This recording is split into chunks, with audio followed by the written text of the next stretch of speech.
Hello friends. Government college में मेरा पहला दिन था। मेरी रूममेट फरजाना मेरे ही डिपार्टमेंट में थी, इसीलिए सुबह मुझे टेंशन नहीं थी कि अकेले क्लासेस कैसे ढूंढूंगी। वो खासी बोल्ड लड़की थी।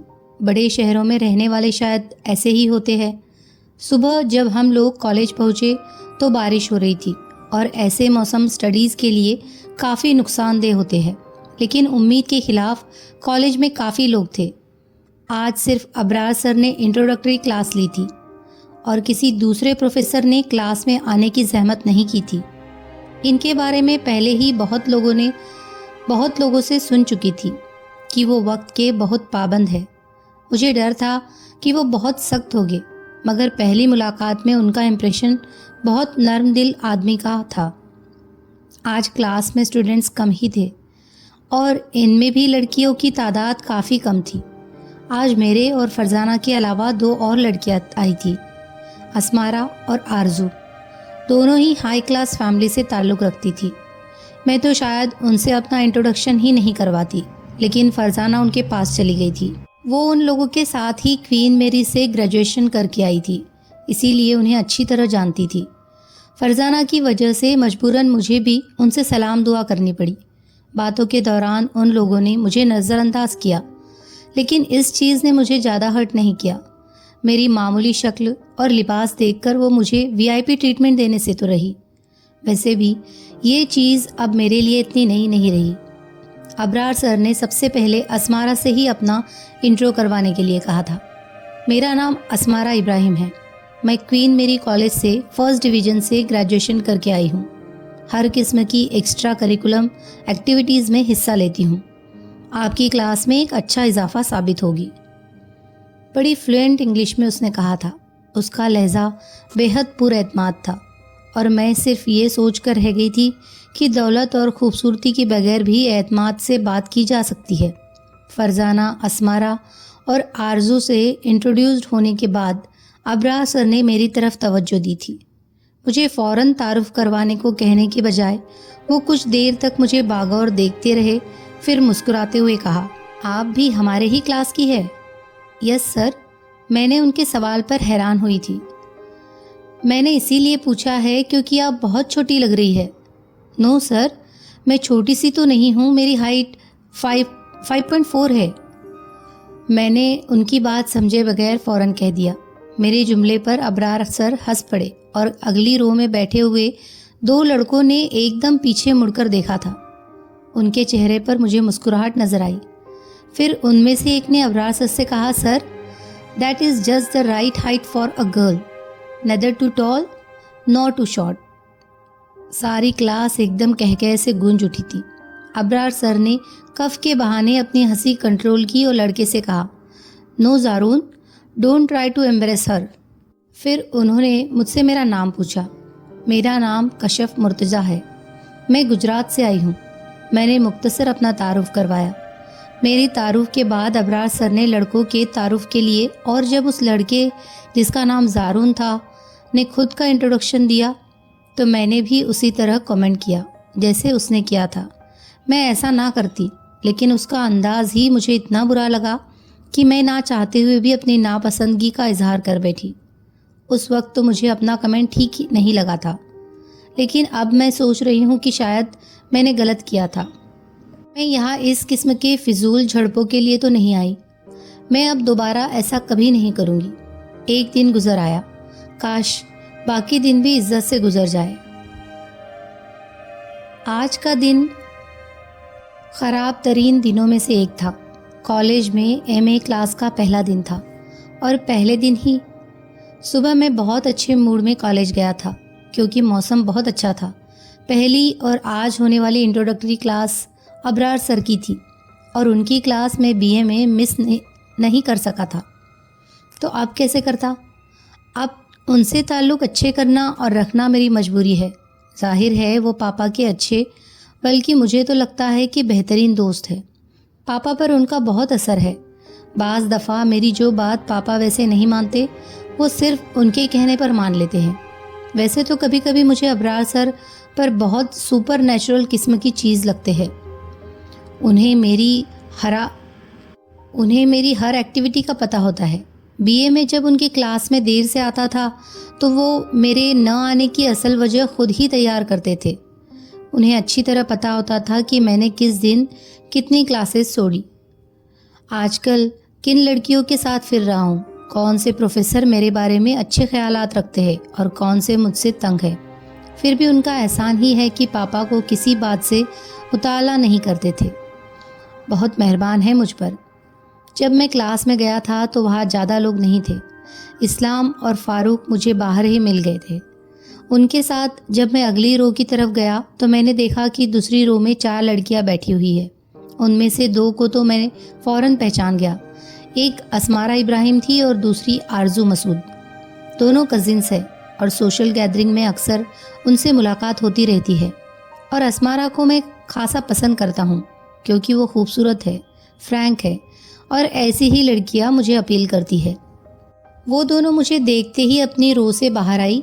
जब मैं उनसे रस्मी हाय हेलो में मसरूफ़ था तो दूसरी रो में बैठी हुई 2 लड़कियों में से एक की खूबसूरत आंखें देखी और उसके साथ वो बैठी थी जिसने वाकई क्लास में मुझे नाको चने चबवा दिए थे। क्लास शुरू होने से पहले जब मैंने एक सरसरी निगाह डाली थी तो मुझे उसमें ऐसी कोई खूबी नज़र नहीं आई थी जो मुझे दोबारा उसे देखने पर मजबूर करती। लाइट पिंक कलर के लिबास में, ब्लूज, वह खुद को एक बड़ी चादर में छुपाए हुए थी और वो अपने हाथ में पकड़े हुए बॉल पेन से मसलसल अपनी फाइल को स्क्रैच कर रही थी। मैं क्योंकि असमारा और आरजू के साथ बातों के दौरान मौका बामौका फरजाना को भी देख रहा था और क्योंकि वो फरजाना के साथ बैठी थी इसीलिए उसकी ये हरकत मेरी नज़र में आ गई। अबरार सर क्लास में आने के बाद मुझे देखकर मुस्कुराए थे। 2 दिन पहले उन्होंने मुझसे कहा था कि अब लेट आने पर कुछ अच्छे और सॉलिड बहाने बनाकर पेश करूं क्योंकि वो पुराने घिसे पिटे बहाने सुन सुनकर तंग आ गए हैं। और मैंने उन्हें तसल्ली दी थी कि अब मैं पुराने बहानों से बोर नहीं करूंगा। आखिर मैं एक तख्लीकी बंदा हूँ। लेकिन पहले ही दिन सुबह के वक्त क्लास में मौजूद पाकर वो शायद ये समझे थे कि मैं देर से आने की पुरानी हरकतें छोड़ दी है। इसीलिए वो मुझे देखकर बड़ी खुशदिली से मुस्कुराए थे। मैं जानता था कि अबरार सर सबसे पहले लड़कियों से ही इंट्रोडक्शन लेंगे और मैं फरजाना के बारे में जानने के लिए काफ़ी मुश्ताक हो रहा था क्योंकि उसकी आंखों ने मुझे बहुत मुतासिर किया था। इसीलिए बड़े सब्र के साथ मैंने उनके इंट्रोडक्शन का इंतज़ार कर रहा था और उसके इंट्रो के बाद मुझे किसी और के इंट्रो में दिलचस्पी नहीं रही। लेकिन जब अबरार सर ने उस लड़की से कहा कि वो बहुत छोटी सी लग रही है तो उसके जवाब ने मुझे मुस्कुराने और पीछे मुड़ने पर मजबूर कर दिया और वाकई काफ़ी कम उम्र लगती थी। मैंने उसकी बौखलाहट देखकर उस पर बेइख्तियार रिमार्क्स पास किए। ये करके मुझे काफ़ी खुशी हुई थी, हमेशा की तरह। फिर जब अबरार सर ने मुझे अपना इंट्रोडक्शन करवाने के लिए कहा तो मैं अपनी जगह से उठकर डायस के पास चला गया। अबरार सर खामोशी के साथ मुस्कुराते हुए देखते रहे। शायद वो जानना चाहते थे कि मैं क्या चाहता हूँ। मेरा नाम ज़ारून जुनैद है। मेरी स्कूलिंग अब्सियन में हुई है और वहाँ थ्रू आउट मैं फ़र्स्ट पोजीशन लेता रहा हूँ। पिछले साल मैंने स्पोर्ट्स में कॉलेज कलर हासिल किया और बीए में टॉप किया और ग्रेजुएशन के दौरान मैं कॉलेज की तकरीबन तमाम सरगर्मियों में हिस्सा लेता रहा हूँ। आप में से बहुत से ऐसे होंगे जो इस कॉलेज में तो क्या शायद शहर में भी नए होंगे और मैं यहाँ का पुराना स्टूडेंट हूँ। सो आप में से किसी को मेरी मदद की ज़रूरत पड़े तो मुझे मदद करके बहुत खुशी होगी। शुक्रिया, बहुत बहुत। मैंने अपना बड़ा तफसीली तारुफ कराया, फिर अपनी चेयर पर आकर बैठ गया। अबरार सर की मुस्कुराहट जाहिर कर रही थी कि वो जान चुके हैं कि आज मैं बहुत मूड में था। इसीलिए जब मैं अपनी सीट पर आकर बैठा तो उन्होंने मेरी तरफ इशारा करते हुए कहा, इस सारी तकरीर को आप क्या समझते हैं? सर, नेक्स्ट यूनिवर्सिटी इलेक्शन में खड़ा होने के लिए कैनवसिंग की एक कोशिश। जवाब वहाँ से आया था जहाँ ऐसे किसी जुमले की मैं तवक्को भी नहीं कर सकता था। वो कशफ मुर्तज़ा थी। सिर्फ एक लम्हे के लिए मैं साकित हुआ था। फिर बड़े इत्मीनान से पीछे मुड़ते हुए सीधा उसकी आंखों में झांक कर मैंने पूछा, तो क्या मैं ये तवक्को रखूं कि आप मुझे वोट देगी? हरगिज़ नहीं, आप मुझसे वोट की तवक्को ना रखें। उसके फौरी जवाब ने मुझे हैरान कर दिया था। तो क्या मैं ये तवक्को रखूं कि अगर मैं इलेक्शन में एक वोट से हार जाऊंगा तो वो वोट आपका ही होगा? आपको ये खुशफहमी क्यों है कि आप सिर्फ एक वोट से हारेंगे? आपको गारंटी दे सकती हूँ कि आप एक लंबी लीड से हारेंगे। क्यों? आप ये गारंटी कैसे दे सकती है कि मैं लंबी लीड से हारूंगा? आप क्या जाली वोट कास्ट करने की माहिर है? जी नहीं, ये काम आपको ही मुबारक हो। महारत हासिल करने के लिए और बहुत से शोबे हैं। जो लोग ज़्यादा खुशफहम होते हैं वो हारते हमेशा ही बुरी तरह है। हो सकता है आपका अंदाज़ा इस बार गलत साबित हो। चलिए देख लेंगे। वैसे दुनिया भी उम्मीद पर कायम है। उसका लहजा बहुत डोक टुक था। मैं ना चाहते हुए भी सीधा हो गया। अबरार सर मुझे ही देख रहे थे और उनकी मुस्कुराहट बहुत गहरी थी। वो लड़की मुझे पहली नज़र में बेवकूफ़ लगी थी, लेकिन अब मैं उसके बारे में अपने ख्याल बदल चुका हूँ। वो इतनी बेवकूफ़ नहीं है जितनी मुझे लगी थी। आइंदा उससे बात करते हुए मैं काफ़ी मोहतात रहूँगा, ताकि आज की तरह दोबारा मुझे शर्मिंदगी न उठाना पड़े। आज कॉलेज में जाते हुए मुझे पूरा एक हफ्ता हो गया है। इस एक हफ्ते के दौरान क्लासेस इतनी बाकायदगी से नहीं हुई और मैं फिक्रमंद हूँ कि अगर इसी रफ्तार से क्लासेस होती रही तो कोर्स कैसे पूरा होगा। खैर, अभी तो एक हफ्ता ही हुआ है। पहले दिन ज़ारून जुनैद के साथ मेरी बहस हुई थी और उसके बाद उसका रवैया काफ़ी अजीब था। उसका ग्रुप डिपार्टमेंट के सबसे ज़रीन तरीन लड़कों का ग्रुप है और पूरे कॉलेज में उनकी धाक जमी हुई है। वैसे भी जब किसी के पास जहनियत, खूबसूरती और दौलत खूब हो तो किसी भी जगह धाक जमाना बहुत आसान हो जाता है। ऐसे ही लोगों को देखकर मुझे वो बात बहुत शिद्दत से याद आती है कि खुदा किसी भी आदमी को सब कुछ नहीं देता, कोई ना कोई कमी ज़रूर रखता है। मगर आखिर इस ग्रुप के लोगों को क्या कमी है? क्या इनके पास रुपया नहीं है, या इनके पास जहनियत नहीं है, या अच्छा फैमिली बैकग्राउंड नहीं है? आखिर कौन सी चीज़ है जो इनके पास नहीं है? मुझे बिल्कुल भी इस बात पर यकीन नहीं है कि खुदा किसी भी शख्स को सब कुछ नहीं देता है। बाज़ लोगों को तो अल्लाह ने सब कुछ दे दिया है और बाज़ लोगों को कुछ भी नहीं। जैसे मेरे जैसे लोग, जिसे ना तो अच्छा खाने को मिलता है ना पहनने को, जो बीमार हो जाए तो गवर्नमेंट हॉस्पिटल ढूंढते फिरते हैं। इज़्ज़त की बुनियाद तकवा पर कहाँ होती है? कौन इज़्ज़त करता है आपके तकवा की? इज़्ज़त तो रुपए से होती है और तकवा वैसे भी गरीबों की मिरास बनकर रह गई है। गरीब की इबादत तो किसी खाते में नहीं आई। हाँ, अमीर इबादत करे तो पूरे ज़माने में इसकी धूम मच जाती है और दुआएं भी तो अमीरों की ही कबूल होती है। जो खुदा की राह में हज़ारों बल्कि लाखों खर्च करते हैं, भला मुझ जैसे लोग जो रुपया 2 रुपया खैरात करते हैं, उनकी दुआएं कैसे कबूल हो सकती हैं? फिर मेरे जैसे लोग ये कहकर खुद को तसल्ली दे लेते हैं कि ज़रूर हम में ही कोई खराबी होगी जो दुआ कबूल नहीं होगी। जब तक छोटी थी खुदा खुद को बहला लिया करती थी, लेकिन जब से यहाँ आई हूँ और लोगों के पास इतना रुपया और ऐश देखा तो अपनी जात और भी हकीर लगने लगती है। कुछ तो ऐसा मेरे पास भी होता जो दूसरों से मुआज ना करती और ख़ुद को बेहतर पाती। यहाँ आकर मेरे कॉम्प्लिकेशंस और भी ज़्यादा हो गए हैं, लेकिन मैं अपनी तालीम छोड़कर यहाँ से जा भी नहीं सकती। फरजाना सो चुकी है और मैं इस वक्त किसी से बातें करना चाहती हूँ, लेकिन इससे नहीं कर सकती क्योंकि वो मेरी सिर्फ रूममेट है, दोस्त नहीं। वो जिस क्लास से ताल्लुक़ रखती है वो क्लास सिर्फ स्टेटस देखकर दोस्त बनाती है और वो वैसे भी ज़ारून जुनैद के ग्रुप में होती है। इसके रवैये ने मुझे तकलीफ़ नहीं पहुंचाई। हर शख्स को हक है कि वो अपनी मर्ज़ी के दोस्त बनाए, लेकिन क्या वाकई मुझे तकलीफ़ नहीं होती?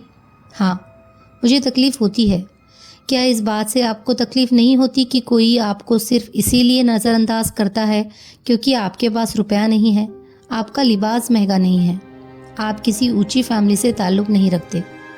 हर गुज़रता दिन इस बात पर मेरा इकाद पुख्ता करता जा रहा है कि दुनिया में सबसे बड़ी ताकत रुपया है और यही रुपया मुझे हासिल करना है, क्योंकि सिर्फ यही वो चीज़ है जो इस समाज में मेरे ख़ानदान की इज्जत दिलवा सकता है। क्या कभी मेरे पास इतना रुपया होगा कि मैं अपनी सारी ख्वाहिशात को पूरा कर सकूं? ख्वाब सिर्फ ख्वाब है। किसी ने कहा है ना, ख्वाब तो ख्वाब है, फ़क्त ख्वाब ही से क्या होगा। हमारे बीच को हायल है वो हकीकत है।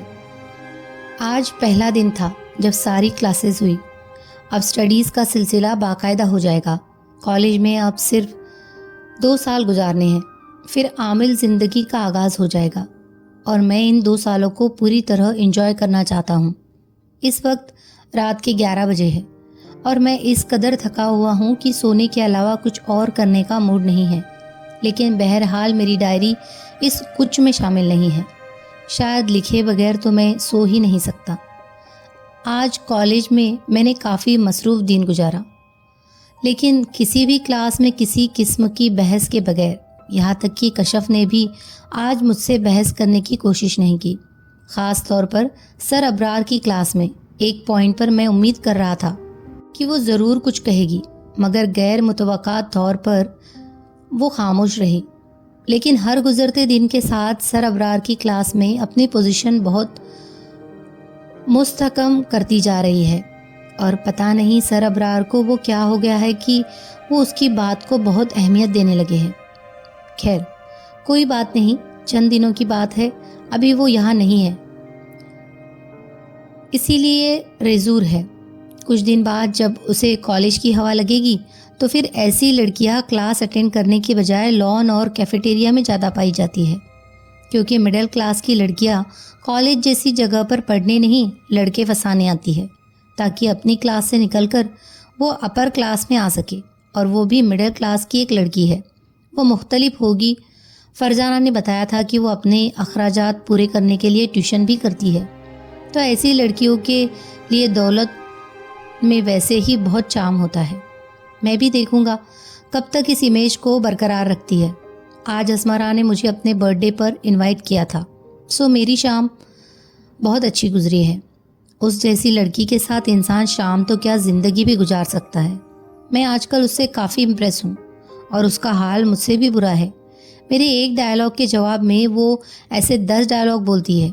शायद वो समझ रही है कि मैं उसके बारे में बहुत ही सीरियस हो चुका हूँ और मैं उसकी इस खुशफहमी को ख़त्म नहीं करना चाहता, कम अज़ कम इस वक्त तो बिल्कुल नहीं, जब तक मुझे कोई और अच्छी पीस नहीं मिल जाती, क्योंकि उस वक्त तक घूमने फिरने के लिए कॉलेज में असमारा से ज़्यादा आइडियल कोई लड़की नहीं है। आज पार्टी में उसामा ने मुझसे कहा था, यार ज़िंदगी तो तुम गुजार रहे हो, एक से एक लड़की को फंसाया हुआ है। मुझे उसकी बात बुरी लगी, इसीलिए मैंने उससे कहा, माइंड योर लैंग्वेज उसामा, मैंने किसी को नहीं फंसाया, मैं सिर्फ लड़कियों की कंपनी इंजॉय करता हूँ, जिसे तुम फ्लर्ट भी कह सकते हो। और बस ये कोई टीनेजर तो नहीं जो बेवकूफ़ बन जाए। ये बहुत मैच्योर लड़कियाँ हैं और ये तो खुद एंजॉयमेंट के लिए बॉयफ्रेंड्स बनाती है। इन्हें अच्छी तरह पता है कि कौन किस हद सीरियस है, और जहाँ तक मेरा ताल्लुक़ है तो इन अफेयर्स को दिल का रोग नहीं बनाता। वैसे तुम खुद कितने शरीफ हो वो भी मैं जानता हूँ। मैंने काफ़ी संजीदगी से उसकी खिंचाई की थी। वो झेप कर हंसने लगा था। मेरे ख्याल में आज के लिए इतना ही काफ़ी है। मुझे आज कुछ ज़्यादा ही नींद आ रही है। सो माई स्वीट डायरी, अब तुम भी सो जाओ। पता नहीं कभी कभी मैं खुद को कंट्रोल क्यों नहीं पाती। क्या होता अगर आज मैं खुद पर काबू रखती, लेकिन मैं हमेशा गलती करके पछताने वालों में से हूँ। कॉलेज में ज़ारून के साथ होने वाली उस पहली झड़प के बाद मैं खुद को काफ़ी संजीदा कर रखा था, लेकिन कुछ एक हफ्ते से उसका रवैया बहुत ख़राब हो गया था। तकरीबन हर क्लास में वो ऐसे टॉपिक पर बात शुरू कर देता जिस पर मैं बोलूं, और हर उस पॉइंट पर इख्तलाफ करता जिसे मैं पेश करूं। मैं हर दफ़ा उसे नज़रअंदाज करती रही, लेकिन आज मेरे सब्र का पैमाना लबरेज हो गया। आज सर अबरार पाकिस्तान की फॉरेन पॉलिसी के बारे में कुछ पॉइंट्स डिस्कस कर रहे थे और क्लास को उस पर रिमार्क्स देने के लिए कह रहे थे।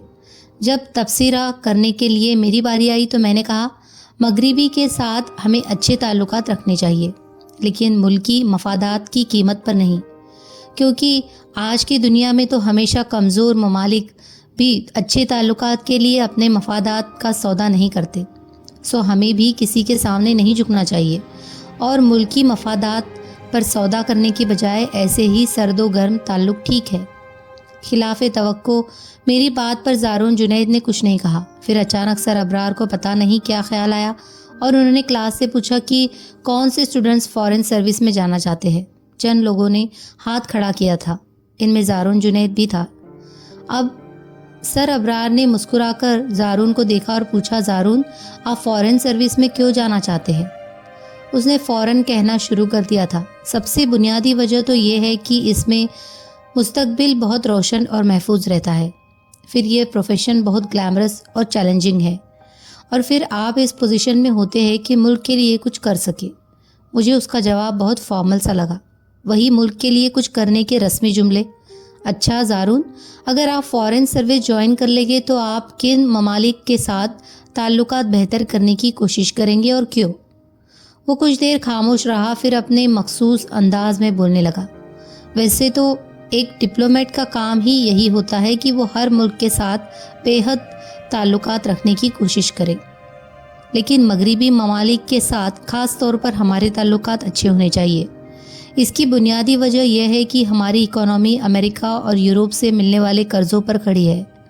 फिर इन मुल्कों को हम नाराज़ कैसे कर सकते हैं? इनकी मदद के बगैर हम अपने आप को कैसे कायम रखेंगे? एक सुई तक तो हम बना नहीं सकते, और बात करते हैं कौमी मफादात की। सौदा ना करने पर उसका इशारा वाज़ही तौर पर मेरी तरफ था। ऐसा दावा वही कौम अफोर्ड कर सकती है जो कुर्बानी देना चाहती हो।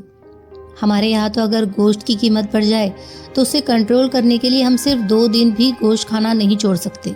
हाँ, अगर मामला सिर्फ नारे लगाने का हो तो वो बड़े शौक से लगते हैं, बल्कि वहाँ भी लगाते हैं जहाँ इसकी ज़रूरत भी नहीं होती, क्योंकि हम एक नारेबाज और करप्ट कौम हैं। हैरत की बात यह है कि हम फॉरेन पॉलिसी, हाट बाज़ार जैसे जगह पर भी ज़ेरे बहस लाने से नहीं चुकते।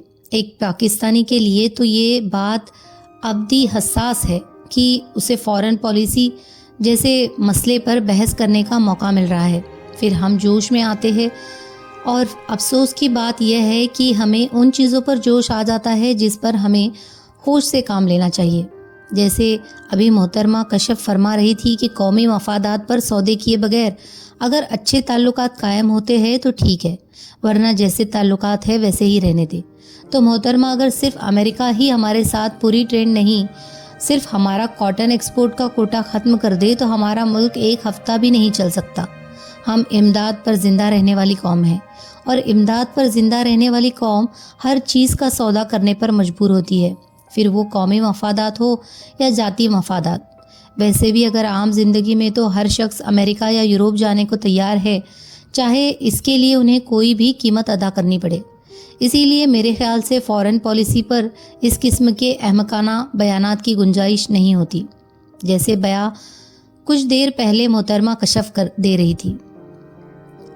पूरी गुफ्तगू में उसका लहजा इस कदर आमीज़ था कि मैं चुप नहीं रह सकी। सबसे पहली बात यह है कि मैं यहाँ फॉरेन पॉलिसी नहीं बना रही हूँ। जो मेरे ख़यालात का असर इस पर होगा वो मेरे ज़ाती ख़यालात थे, और हर एक को अपनी मर्ज़ी से बोलने की इजाज़त होती है। हाँ, मगर आपके इल्ज़ामात का जवाब मैं ज़रूर देना चाहूँगी। फिर मैं उसके नाम निहाद व लायल की परखच्ची उड़ाती चली गई। उसने 2-3 बार मुझे रोकने की कोशिश की, मगर वो कामयाब नहीं हुआ। मैं जानती हूँ कि उसने काफ़ी इंसल्ट महसूस की थी, लेकिन सर अबरार की क्लास से निकलने के फ़ौरन बाद वो मेरे पास आया था। उसका चेहरा सुर्ख हो रहा था और वो यकीनन मुझसे कुछ कहना चाहता था, लेकिन फिर चंद लम्हों के बाद मेरे बराबर वाली कुर्सी को ठोकर मारते हुए बाहर मैं सुकून की सांस लिया। वरना जिस वक्त वो मेरे पास आकर खड़ा हुआ था तब मेरी सांस हलक में अटक गई थी कि पता नहीं वो क्या करे या क्या कहे, और अपने हाथों की लर्जिश को छुपाने के लिए मैंने फाइल में रखे हुए कागजात को उलटना पलटना शुरू कर दिया था। मैं उस पर यह जाहिर नहीं करना चाहती थी कि मैं उससे खौफजदा हूँ, लेकिन बहरहाल आज मैं वाकई उससे डर गई थी। जिस वक्त मैं क्लास में इस पर तस्दीक कर रही थी तब मैंने हरगिज़ ये नहीं सोचा था कि वो मेरे बातों को इतनी संजीदगी से लेगा। आखिर उसने भी तो मुझ पर तस्दीक की थी, लेकिन मैंने तो उसे उस जैसे रौड़ो अमल का इजहार नहीं किया था। लेकिन यहाँ पर ही तो पैसों का फ़र्क आ जाता है। शायद इन लोगों के पास रुपया होता है, उनकी अना इसी तरह हट होती है, और जैसे मेरे जैसे लोगों की तो कोई अना होती ही नहीं है। शायद उसका गुस्सा ठीक ही था।